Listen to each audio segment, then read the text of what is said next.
nanay kami ng mga anak ko. I have 4 of them. Oh, ganda dun. Marilaki. Marilaki. Sino mo ka ba? Masaya. Naglaro kayo. Pinaglaro kayo. Ay, ganda. Oo, nakipaghabulan ako sa Camaro. Camaro? Yeah, siyempre naiwan ako. Feeling binata ba? No, not really feeling binata. But it was like, kumbaga, this is the culmination of the stuff I've always wanted as a child or as a teenager. Una yung sunroof, di ba? Nung panahon natin, di ba? Yun yung isa sa mga mods na gusto mong gawin eh. Aside from mga skirt, mga ilaw, gusto mong butasan yung roof mo para magkaroon ng sunroof eh. Dati, nakarinig ka ng maingay. Ay, matulin yung maingay. Paingayin ko rin yung sa akin. Baka tumulin. Hey guys, welcome back to Team B TV. And today, meron tayong kasama dito, owner of an Enzoom 2024. Guys, please meet Edu. Kapatid natin sa IT industry, he is a development manager. Edu, welcome to the show. Yes. Happy to be here. Thank you for your time and pinagbigyan mo yung invitation ko. Anytime, man. Anytime. Biglang naging talk show yung team din. Oo nga, basta ikaw. Thank you. Alright, so pag-uusapan natin yung owner's perspective ng Enzoom, GAC Enzoom 2024. Kasi lately napapansin ko, dumadami na ang nakikita ko sa kalye. Kasi maganda naman talaga, maganda. Kaya lang, really nice, yeah. Really nice. So, mukhang sports car, sobrang kakaiba. And, di ba, very saturated na ang crossovers right now, di ba? Kahit among the Chinese brands, tapos ibang brands, Ford, Toyota, Japanese, Chinese, American, saturated, ang dami naglalaban-laban sa crossover. Tapos yung GAC, parang dun sila nag-stand out kung nilabas nila itong si M2 at si Enzoom. Yeah. So, sobrang sporty at very competitive yung price. Now, we have to be honest, maraming buyers ang interesado, but then the question is, gaano ba talaga kaganda yung performance in the long run? Tapos, kumusta yung after-sale support ni GAC? Kasi, yun ang common question natin. Gusto natin yung Chinese na mga models kasi magandang design. Kaya lang, yung reliability. So, I think it's a perfect timing ngayon na you own one and you've been using it for how long na. So, yun ang pag-usapan natin. So, kung unang question ko, sir, kailan mo nabili yung Enzoom? Yeah, yung Enzoom, kinuha ko siya December.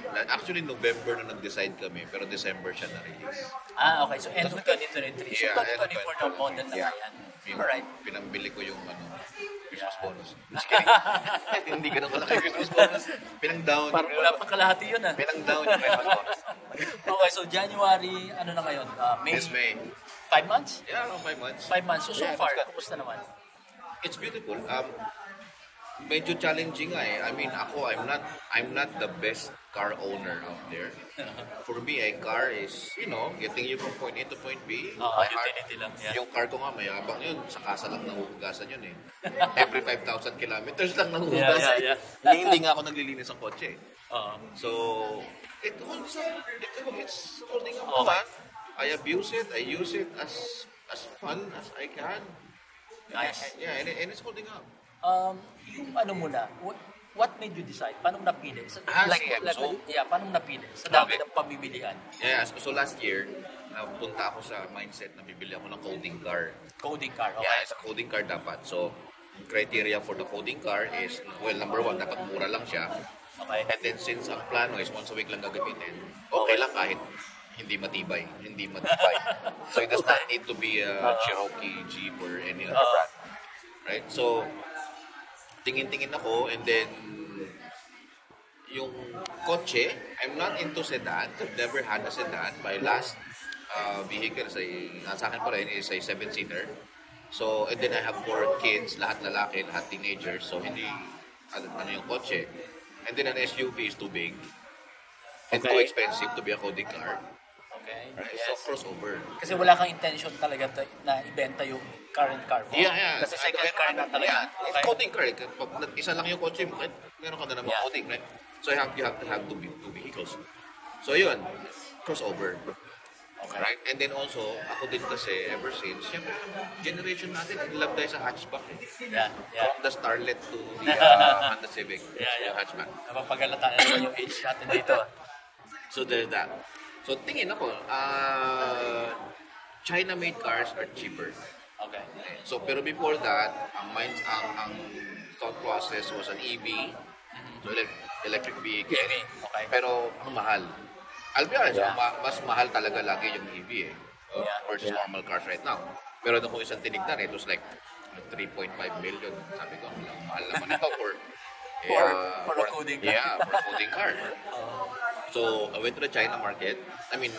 Looked at the China market. So, pwede ba magbanggit ng mga brands or models? It's okay. Yeah, okay. Yung channel naman natin is as much as possible real talk tayo. Okay. So, tingin ako ng mga Chinese na brands na crossovers. Yeah. Isa sa una kong natingnan yung Jetour Dashing. Ito was Jetour, yeah. pogi Ganda rin nun. yun. Parang pogi nun. And then yung door handles na bumubukas. Yeah. It was nice. My kids loved that. Parang Tesla, no? Di ba? Isang ka Tesla. Nagre-retract. Tapos yung mga features niya, it's really nice. Problem was, galing ako sa yung 7-seater ko, it's a 2.5 liter turbo diesel. So it was not fair, pero kino-compare ko yung 1.5 liter na Dashing sa andar ng 2.5 liter na diesel. So, Yes. yung Dashing, kahit tinatapakan mo na, ayaw ibigay sa yung gusto mong arangkada. So, sabi ko, okay, ano lang yan, tabi mo yan dyan. And then we went and also test drove the Chang'an or something. Chang'an. The Chang'an. That was also nice. Yes. Ang ganda ng parang creature comforts niya. Yeah. Maganda. It's okay. And then, hindi pwede mag-decide agad. You have to look at all of them. Yes, of course. Hard-earned money mo yun. Kailangan mo Yeah. pag-aralan mabuti, no? And then, also, in the same price range was a Ford Territory. Ford Territory, okay. It was huge. Physically, ang laki. Kaya, oo, malapad. Ayoko naman ito. Ang laki. Yung current car ko, SUV, malaki na nga eh. Yeah. Gusto ko yung medyo komportable naman ako, yung madaling ikot-ikot kung saan-saan. Yeah, I Pero think wider pa yung territory Yeah, dun sa it's current car mo. Yeah. Once Ang malapad yun. laki-laki ng territory, but it was nice. Sabi ko, SUV na to sa price range niya. It's Oh, really, yes. I think that's physically the biggest crossover in the market right now. Tingin-tingin. And then nakita ko yung M2. Yung M2, nakita ko siya, research ako kaunti, test drive, so it was nice. Like, okay, itong M2. So at that point, I was torn between M2 and yung dashing through the snow. Mr. Dashing. So naging shortlist mo na yung dalawa. Oo. Okay. Tapos nakita ko yung yung GS3, yung M-Zoom. Okay. Nakita ko sa showroom and it was the Superstar Silver one. Yeah.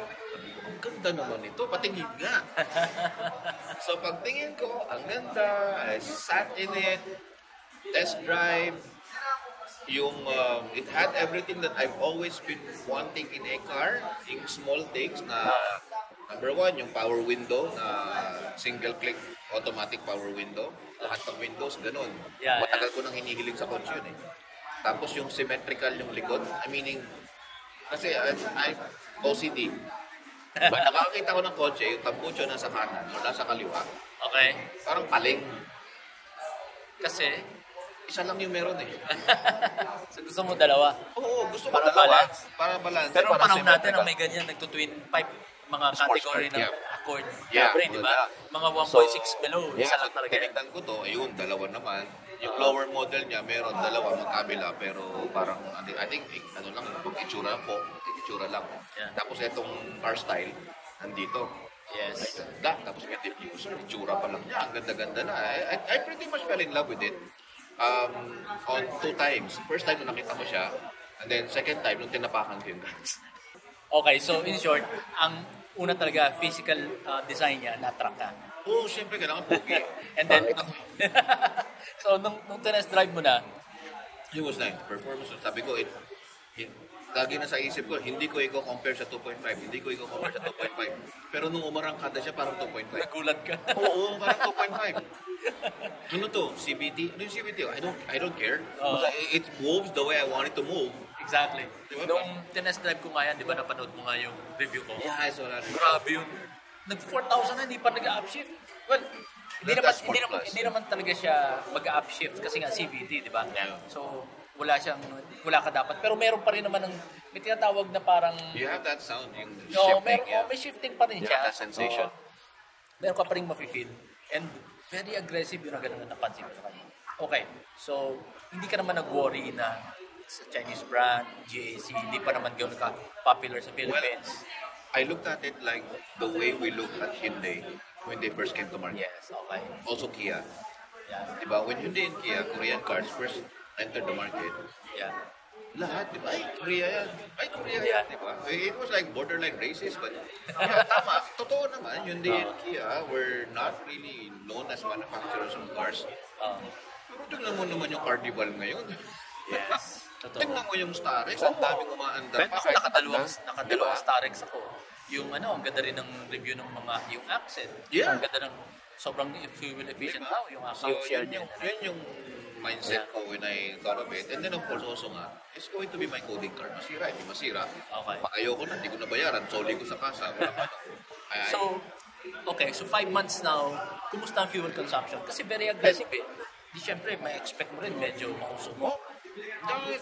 Naramdaman mo 10 kilometers per liter. 10 kilometers per liter. Yeah, that's it. Anong mo? Anong I'm an aggressive driver. I know.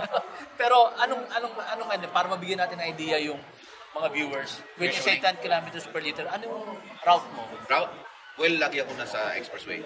Maarte ako eh. Sa expressway. From my Okay. house, Yeah. office ko sa BGC, Okay. I will do NLEX, and then Skyway. Skyway, sa Kamlo Alabas. Buendia. Tapos Buendia. Villamor. Tapos BGC. Buendia, Villamor. BGC. Okay. That's my regular route. Hindi naman super heavy traffic yan, No, diba? no, kaya nga eh, mas masarap siya. So, yeah. So, easily achievable yung 10,000, yung 10 kilometers per day. Nadala mo na ba siya out of town? Oh yeah. Kumusta? Mas lalo mo Zambales malipit? was... Yeah, Zambales, I think I got 17 when we went to Zambales. Wow! Yeah, we got 17. Matipid, Pero 17 alam mo ang technique niya para tumipid, hayaan mo siya mag-drive. Cruise control yung mean. Yung cruise control niya. Pag yun kasi, nag-accelerate siya dahan-dahan, parang wala kang wasted na gas. Okay. Pero nakakatakot siya gamitin sa ganun eh, sa cruise control. Pero anyway, that's a different topic. But yeah, sa 17, Zambales, diretso lang kasi. Ang cruise control nito is adaptive, di ba? ADAS, yeah. So, pagka may na-detect siya na car in front of you, mag-slow down siya. Tapos pag umalis, mag-accelerate Kukunin siya. niya yung set mo na speed. Yung pag-accelerate niya, no? Yun yung Aggressive, smooth. Hindi, yun yung smooth. Yun ang sinasabi Yung ko. sinasabi ko, hayaan mo siya. Kasi kapag tayo, pag-alis, tatapakan mo agad para Tama. makuha mo agad yung speed. Pero Siya hindi. anong mode ka nun? Sport. Naka-sport. Comfort lang. Naka-comfort ka lang. Yeah. Kasi, Minsan lang ako mag-sport na sport lang. kasi sa Everest ko, yung 3.2 2017, adaptive cruise control na rin siya. Pagka mga papuntang north, kasi kumpara mo sa south, diretso talaga yan, smooth eh. Napansin ko sa kanya, pag naka-adaptive cruise control ako, pag nawala na yung sa unahan ko, very aggressive pumarangkada. So, kasi kinukuha niya agad yung kinukuha niya target agad. speed. Pagka nakaset ako ng 100, tapos bumaba ako ng 70, 80, tapos umalis yung sa unahan ko, very aggressive, umabot ng 3.5, almost 4,000. So, at least, controlled ng marami ng options. Pag naka-comfort ka, dahan-dahan lang din siya mag-accelerate. Sa sport mode, hindi ko pa na-try na mag-ADAS sa sport mode. Nakakatakot kasi. Actually, yung cruise control niya, yung ADAS niya, ginagamit ko siya pag inaantok na ako. Kasi pag inaantok ka na, takbo ka ng mga 120, 130. Kasi hindi ba yun? Tanggal ang antok mo sa matatakot ka. Kumusta ang suspension niya? Sa pag nasa highway ka mo. Yung suspension niya was, it's pretty much a performance Pag-performance, level diba? siya. So, It's not a sedan. So, medyo stiff. Tama? Don't expect sedan performance. Yes. And naka 60 series. Naka 50 ata. 50. Yeah, naka Medyo 50 series ka. low profile siya. Yeah, naka 50 series ka, naka 19 inch ka. Yeah. So, understandable na yung road vibrations na ramdam na ramdam. Yes. Magkakasama yan. Yeah. So, pag medyo enthusiast ka din naman, if you understand the basic dynamics ng sasakyan, if you want an aggressive car, aggressive yung tuning, magkakasama dapat yan. Medyo stiff ang suspension kasi pag mabilis ka, konting corner, ayaw mo na dumadapa Kaya hindi ka mag-corner ng maayos kasi mag-roll, body roll siya. Pagka nag-accelerate ka, nag-squat ganun yan, pag malambot. So, it was a it doesn't make sense na pag naghahanap ka ng performance car, tapos hahanapin mo yung comfort. ng sedan. Mukhang mali yata yung gano'n. You're not in the correct market. If you're looking for a nice ride, diba? Pero, Go for a sedan. pero yung suspension niya hindi naman nagbabago, di ba? Isa lang naman ang tune. Isa lang. So, yung pagkakatune niya, na which is good or nice kapag spirited driving ka, pag slow driving naman sa traffic, kumusta? Wala naman. Okay lang. Yeah, there's no complaints. The seats are nice. Komportable naman yung seats. Kasi that would play like 30-40% of the ride. Yeah. The seats are nice. So, coming from your other car, the 7-seater, that is very popular as a very comfortable yeah, car. it is very comfortable. Hindi ka nagko-complain dito sa Emso? No. So, meaning okay pa siya? Yeah, it's not, ang taktak naman ito, hindi ganun. It's not like that. And then it's not, hindi ako takot. Yung pinakaunang car ko, I did the mistake of putting 40 series tires on it. It was also a smaller 7, at isang Avanza. Nilagyan ko ng 40 series yata. Ang nipis. So, napwersa ako laging matigas, mataas ang tire pressure. Yeah. Tapos ginawa ko sporty. Aba, in the long run, nanginig lahat ng mga side panels ko. Ito, I'm not afraid na makikinig yung mga side panels ko dahil sa vibration. Yes. Hindi, wala siya. And I always have coins in my car. They don't rattle. Isa yun din sa napansin ko nung nag-test drive ako, yung NVH niya mahina eh. Tsaka solid ang pagkakabit ng sa interior. Yeah. Wala masyadong kick-ring. Kasi nung test drive ko, if I remember it correctly, 3 kami. So medyo, kung 3 kayo, medyo stress na yung overall frame ng sasakyan. So konting twist ng road, mararamdaman mo yan. So ngayon, after 5 months, wala pa rin. Not really. Very recently, 3 weeks ago, nasa Tanay kami ng mga anak ko. I have 4 of them. Oh, ganda dun. Marilaki. Sino ka ba? Masaya. Naglaro kayo? Pinaglaro Yeah. kayo? Ay, Ganda. Oo, nakipaghabulan ako sa Camaro. Camaro? Yeah, siyempre naiwan ako. Iba yan eh. Sabi pumasok siya sa Palo Alto, ay taga Palo Alto. Pero Camaro yun. But last week, yesterday, I was at Pico de Loro. Thursday to yesterday, I was at Pico de Loro sa nasugbu Ternate, yung Kaibiang Tunnel, Yeah. yung twisties na. Masaya rin sa Mukhang enjoy yung boys mo. Yeah, it's alam mo yung, I think half of it, suspension, but the other half is ramdam mo yung pilot sport, yung goma. Yun lang ang ano ko dyan. It's the tires are really good. Very good grip. 15,000 pesos each nga lang. Mahal siya. Siyempre. Especially for sport. Pero sa tingin ko kapag kinabitan ng di same level, magbabago yung driving mo dahil baka sasansan. Pero pagkakunan ko na lang. It sounds like hindi na siya naging coding car. Mukhang naging daily car mo na. It immediately became my everyday driver. Immediately. Nag-enjoy ka. Yeah, it was like, Daddy, pairam nung gap. No, gamitin mo yung lahat ng susi na sa akin, walang ano. Feeling binata ba? No, not really feeling binata, but it was like, kumbaga, this is the culmination of the stuff I've always wanted as a child or as a teenager. Una yung sunroof, di ba? Yeah. I've always wanted a part of my sunroof. Oo, di ba? Diba? Tapos dream ko yung nagda-drive yung nakatayo sa gitna. Yeah. Although hindi ko pa nagagawa, pinagawa ko na sa bunso ng anak. Yeah. Siya nagawa na niya. And then also yung hatchback. Gusto ko yun. Yeah. Tapos yung vroom-vroom, yung sound. Nung panahon natin, di ba? Yun yung isa sa mga mods na gusto mong gawin eh. Aside from mga skirt, mga ilaw, gusto mong butasan yung roof mo para magkaroon ng sunroof. Tapos ito nga, meron na siyang may skirt sa harapan. Nandiyan na lahat, di ba? Tapos may diffuser sa likod. Yes. Diffuser Oh, diffuser yung bumper sa na. ilalim. Para Ano na siya? yeah. Tapos may spoiler na siya. Yes. Diba? So it's all there. It's a sports car wannabe, pwede, pero sasabayan, hindi naman siya makapaiwan basta. Pero so far ba may modification ka pang ginawa? May upgrade ka pang ginawa? Wala sa Shopee eh. Wala ba? Pero nagulat ako dyan, it's like, ano nga magandang bilhin para dito? Yung mga steering wheel cover, D-type ba, yung tawag or flat bottom. Mahirap pumanap sa Banawe, mahirap pumanap sa Concord. Sa Shopee pala. Meron? Mudguard sa Shopee. Yung sa sahig, yung mat, Yung mating, Shopee rin yan. And then meron akong nilagay na yung rain gutter, yung sun visor sa Shopee ko rin nabili. Tapos, Pero mga simple lang no? Kasi yun lang eh. sa forma niya, wala ka naman may isip pag gusto mo pa idagdag. Tsaka ayaw mong pakialaman eh. Yun lang. Well-designed, integrated lahat eh. isang concept hindi yung... Hanginan lang nga yung gulong, nagdadalawang isip ako dahil may sensor yung hangin eh. Baka masira ko yung sensor eh. Pero it's there. It's built, PMS. it's built well. It's built well naman. Yeah. I have no complaints. Siguro, kung may complaint, yun lang walang wiper sa likod. Wala siyang wiper sa likod. Tapos medyo dapang-dapa, ganun yung rear window niya. Pag pang-dapa, visibility mo Mas marami siyang nasasalo. Oo. Tapos Marami yung siyang design ng nasasalo. body niya, Right. magaling siyang sumalo ng alikabok. Kasi maraming, di ba yung iba, ang door, pag ganun sa labas. Siya gaganyan, tsaka gaganon. So meron siya mga areas na magaling sumalo ng alikabok. Marami siyang horizontal. Yeah. More horizontal. Alagaan mo nga sa wax. No. Para mag-slide off lang Hindi lagi. Hindi rin. Hindi mo na lang alagaan. Ang problema ka pa. Ako di ko na lang inuhugasan. Iwanan ko na lang sa labas. Okay, I think one of the most interesting na topic na gusto marinig ng mga viewers natin is kumusta ang maintenance, ang PMS, mahal ba? Kumusta ang support ng GAC? Okay. Palag naman, kumbaga. Sabi ng mga bata ngayon, palag-palag naman. Kasi yung PMS niya, under sa promo, free.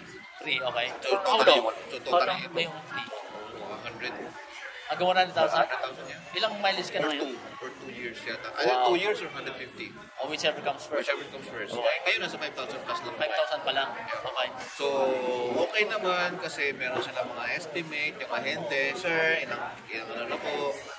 Sa Alaga din. 5,000 po, kailangan po ninyo magpa-change oil. Nagre-remind. Yeah, nagre-remind naman sila. So, it's nice, very friendly yung maganda magtrabaho yung ahente. And then sa Erod ako nagpaano. Sa ano nga pala? Sa branch ng GAC? I got this in Manila Bay. Sa Manila Bay. Pero nagpapaservice ka sa Service Erod. price sa Erod. Okay. So, kasi Wala ka pa namang naging issue. Wala ka pang naramdaman na kailangan mag-claim ng warranty. Wala. Walang problema. yeah, hindi naman siya, well, bugbog siya. Pero hindi naman siya, it's not, wala namang nagkakatok-katok or rattle, wala namang rattle. And I've been driving it quite aggressively. No, I think isa ka sa mga perfect na resource person when it comes to testing this brand eh. Wala ka sa Kasi Manila. talagang gamit ka talaga di ba? Ganun nga, kotse yun eh. Hindi naman, although I'm sorry sa audience mo, merong mga tao na yung kotse, may pangalan, parte ng pamilya. Yeah. For me, yung kotse is a tool. Utility talaga. Kasi utility that gets me from point A to point B. Yeah. Whether nakasmile ako pagdating ko doon or not, diba? Pero yan, nakasmile ako kaya nang ginagamit ko. So far, for 5 months, anong pinakamasasabi mo, pinaka-favorite mong feature sa kanya? I mean, kasi siyempre bago ka nag-design, meron kang nagustuhan. Yeah. Pero while using it for 5 months, ano nang pinaka-gusto mo sa kanya? Yung Sport Plus, siyempre. Yung tuning talaga. Kasi di ba itong panahon natin, para mabago mo, para ma-remap mo yung engine mo, punta ka ng talyer, i-remap nila, gagamitin mo. Para ibalik mo sa dati, punta ka ulit, i-remap. Yung Eco, Comfort, Sports, apat na mapping yan eh. Di ba? Nandun na. On the fly. Pindot-pindotin mo na lang. May nire-remap mo na siya habang umaandar ka. So, yun yung pinakagusto ko kasi like, yun nga, on demand, kunwari, Marikina ka, pagpasok mo ng zigzag ng Marilaki, sport mo siya, andiyan ka na, walang bibigay niya yung gusto mo. Nice. And it's also, nakakatulong, of course, there are instances na kailangan mo talagang i-drive aggressively. Yeah. Like, nakaharang ka sa dahil mabagal ka, yung ganun. So, yun, gusto ko yun. Yung cruise control, hindi masyado, kasi ang napansin ko doon, magaling siya sa left and right, sa up and down hindi. I mean, alam mo yung umandar ka ng 130 na cruise control ka, di ba? May gadun pala bigla yung kalye. Oo, lilipad ka. Kung tayo yun, kita natin yung magme-menor tayo. Hindi niya makikita yun eh. Ay, oo. Biglang gabangon ka, biglang dahil matatapag ka. So, yun lang ang ko doon. Pero aside from that, okay naman siya. Pero, programmer tayo, IT tech, yun din titiwala. We know what can go wrong. But it's a really nice feature. No, yun nga, ang ruta ko lagi, NLEX, tapos Skyway Stage 3. Halos araw-araw ginagamit ko dati. Basta pako siya sa 60. Around 60, walang problema. Pag mas mabilis pa sa 60, ayoko na siya pasate, wala. Like I said, maganda siya pag inaantok ka. Pag inaantok ka, hindi mo yun, magigising ka. So I'm guessing kahit out of town nyo ngayon hanggat magkakasya kayo dun sa sa MSUM, hindi nyo nagagamitin yung undercar. Magkasya naman kami. Yung gamit. Gamit. Magkasya naman eh. Kasi naman yung gamit. I have 4 boys. So, alam mo naman lalaki, pag empake, isang backpack lang. Isang araw na yun. Sabagay. Ako, 2 girls. Yung Everest ko, minsan kulang pa. Diba? So, so kami, ganun naman kami. Okay. So, very happy owner ka naman pala ng GAC. Oh yeah, I have no regrets in buying the car. And even my kids don't have any regrets. They love riding in the car. Wala namang, I don't know. Yung mga negative, yung mga downside nga lang niya, mga ano na lang eh. Parang nitpicking ka na lang. Walang wiper doon. Yung aircon dito sa left side. Hindi tumututok sa driver. Which is something that's not a bad thing for me. Kasi usually naman yung aircon ko dito, tinututok ko naman sa window. Papunta sa likod. Mainit. Mainit yung... So kahit isagad mo, hindi siya... Hindi tututok sa'yo. Hanggang dito lang. So yung iba nire-reklamo nila yun, pero sa akin wala namang kaso yun. Nitpicking na lang. And then sometimes yung sa gabi, yung dashboard niya kasi kita may reflection sa windshield. Oh, okay. Yung digital display. Nag-reflect sa windshield. Parang nagiging heads-up display. Parang nag-HUD siya. Pero it's not in...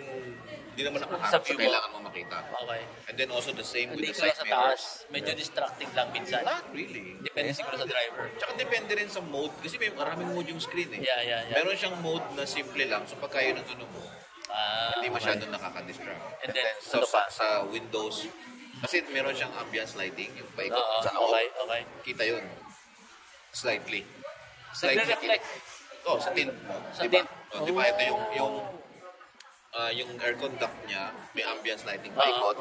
Ayan yung ambience lighting. Ito yung window mo, nagre-reflect dito yung ano. Medyo kita siya. So hindi ba naharangan yung side mirror mo? Hindi naman, hindi siya nahaharangan eh. So it's nakikita mo siya, but you can look past it. Wala naman. Kaya nga like I said, it's like nitpicking na lang po. Yes. It's perfect. Turn off naman yan tayo, di ba? Yung ambience lighting, not lower down, not low off din. Pero ayun, ganda eh. Well, it's okay. Nice to have it if you want it. Yeah. Kesa kung, naghahanap ka tapos biglang wala. Ang ganda kaya nung ambience lighting, pag Sport Plus ka, pupula lang. Nakita ko yun nung nag-test drive nga ako. Pero sabi ko, kung gabi ko itong ginawa, mas ma-appreciate ko.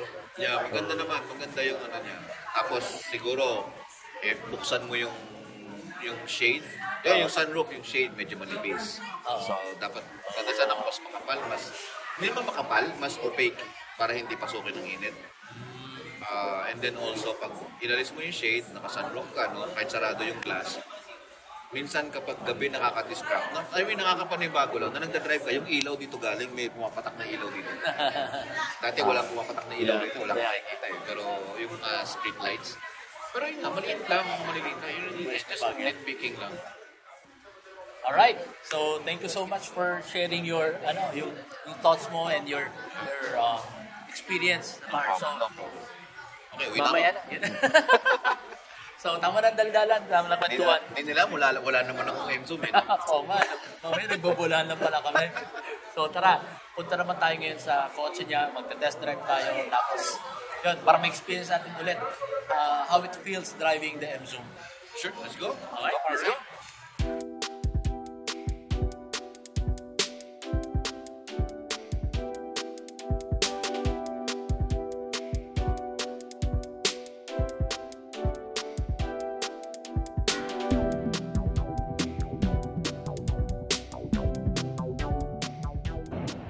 Bibigay niya kung ano yung gusto mo.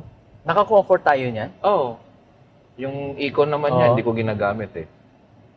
So, Eco ang pinakamababa, Comfort, Sport, and then Sport Plus. It's pretty much like yung rev limiter lang ang binabago niya. Just to oversimplify. Yung Eco sa 1,500 yata, mag-shift na ng second gear. Tapos yung sa 2,000 mag-shift siya sa 2,000 RPM. Ang Comfort. Tapos yung Sport nasa 3,000, 3,500 bago mag-shift. Yung Sport Plus naman, 1 to sawa siya sa taas, tapos minimum 2,000 RPM. Yun ang di ko makalimutan kasi nung tinest drive ko nga to, kasama yung SA, sabi niya, sir, ilagay kita sa Sports Plus pero ingat lang kasi sobrang aggressive. Sabi ko, sige. Hindi naman. Sabi niya kasi, siguro di niya alam na matagal na akong driver. Pero nagulat nga ako, talagang yung nasa 2,000, between 2,000 to 4,000 Hindi niya ibababa ng Hindi binababa. Uy, teka, may kanan pa ba to? Sa unahan. Right, ano ka lang. Keep right ka lang. Sarap ng tunog. Tapos pwede mong ganunin na kailangan mong pumwesto. Oo, yung tunog, tuntua yung mga anak. Tapos, you have the, yung konsensya mo, pwede mo kasi patayin yung tunog. May push button, may button siya dito, pwede mong i-disable yung tunog.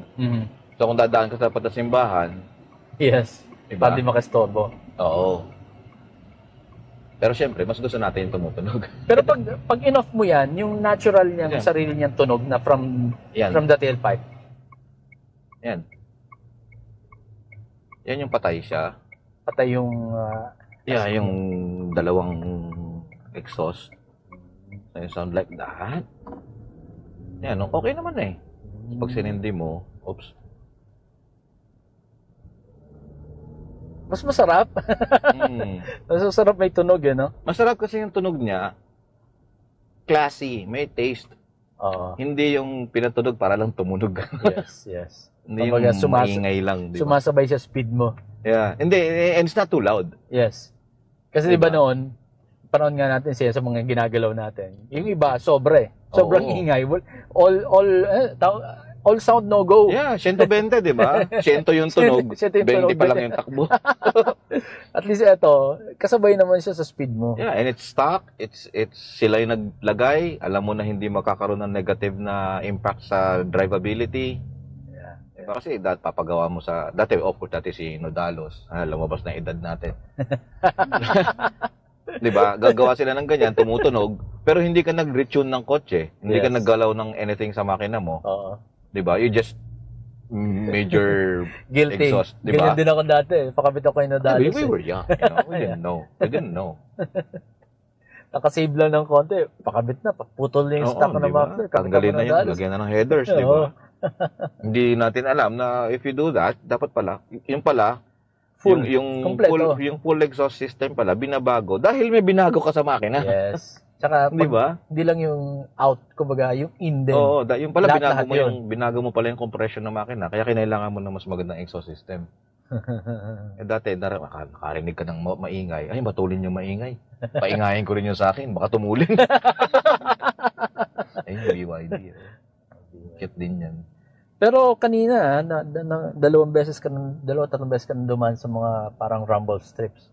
Solid pa rin nga. Solid pa yung tunog niya. Hindi siya yung cabin sa loob. Oo, wala siyang rattle, wala siyang it's and yun nga, daily driver ko na siya. Ngayon, yung Pico de Loro pa uwi. From bahay to Pico de Loro hanggang sa umuwi is 9.5. So that's around 11, 12 kilometers per liter. It's 9.5 kasi liters per nakabaliktad siya. It's 9.5 liters per 100 kilometers. So around there, 11. Yeah. 10 to 11. So hindi siya. And nung sa Pico, Sport Plus yun. Nung sa zigzag, yung papuntang papuntang kay Biang. Yeah. Siyempre, nung nasa loob ko mismo ng tunnel, tatapakan mo yan. Ganda, no? Para umingay siya. So it was... Ganda performance. It's really nice. Wala ako, no regrets. Unless siguro masira siya na in a very fatal, not fatal, yung catastrophic way. Siguro after another year, magkita tayo ulit. Being a car owner naman na for quite some time na, alam naman na natin na we know what shit comes with owning a car. Yeah. Hindi porke nakabili ka ng kotse, hindi mo alagaan. Kotse na yan. Akala mo mabubuhay siya ng sarili niya. And that's what I learned na kaya hindi na rin ako nagaan. Kaya hindi na ako ng bebe. Kahit bebehin mo yung kotse o hindi, gagastosan mo yan. Malakas mag-ipon ng alikabok like eto. Ayan, laging maalikabok yan kasi masyadong flat. Same here. Tapos walang rear wiper na masyado tong maraming nasasahod. And then this one also, malakas mag-alikabok. Yun, ganun siya. Like eto, bumper mo may alikabok. Pag iba yung bumper, wala naman. Kasi nga, minimin mo, may mga paganyan siya. Imbis na, imbis na vertical lang na mag-slide off yun. Yeah, nagsasalo siya ng alikabok. Pero, nagsasalo siya. Yun lang. Kumbaga, nitpicky ka na talaga noon. Like, eto, ayan, no? Pero kasama sa ano, wala kang magagawa. Kasama sa aerodynamics niya. So, it's not stuff that you can change. Diba? Pero, yung accessories, kanya-kanyang bili, Okay, mga accessories na binili. kanya-kanyang kabit. Yeah. Ito, Shopee to. Yeah. Akala ko stock eh. No, it's not. It's So, perfect fit. All four. Yep. Tapos, itong step plate or whatever it's called. Step seal. Yeah, step sail. Itong Yung hindi ko deep rin alam. dish. Yeah, that deep dish, that mat is... Nag-match din yung step seal niya. Yeah, Nag-match para sa kanya talaga Yun ang naka-advertise Dito, yung kanina. Steering wheel cover. Yung meron ka din dito. It's step seal, parang step seal or whatever. Yung ito. Ito, yan. Protection sa... Pero I don't advise na tagalan to. Ito kinabit ko kasi plastic to. Kasi kung sa bakal yan, di ba? Kung sa bakal, pwedeng iipon ng rust yan. Yeah. Iipon ng rust yan. Ito rin, Shopee din. Ayan.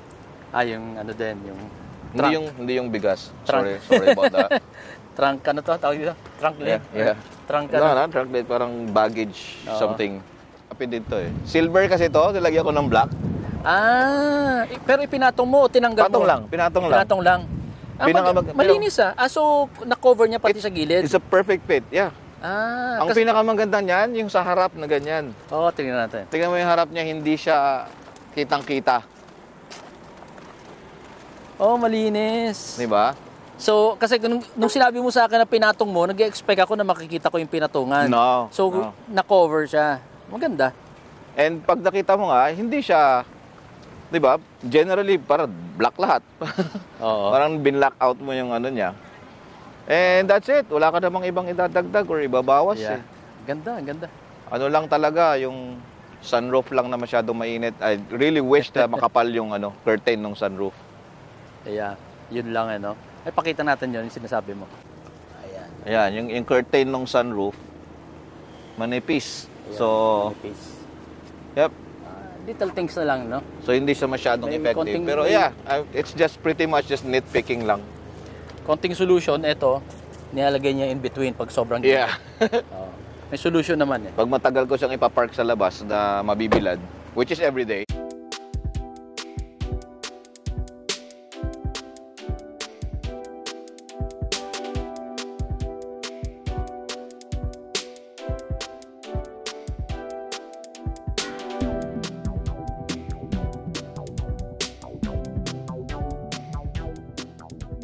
Action. May action. Okay guys, that's it. I hope you enjoyed our video, and again, thank you so much. Thank you, man. Thank you. It was a pleasure. Really appreciate it. Thank you. Anytime.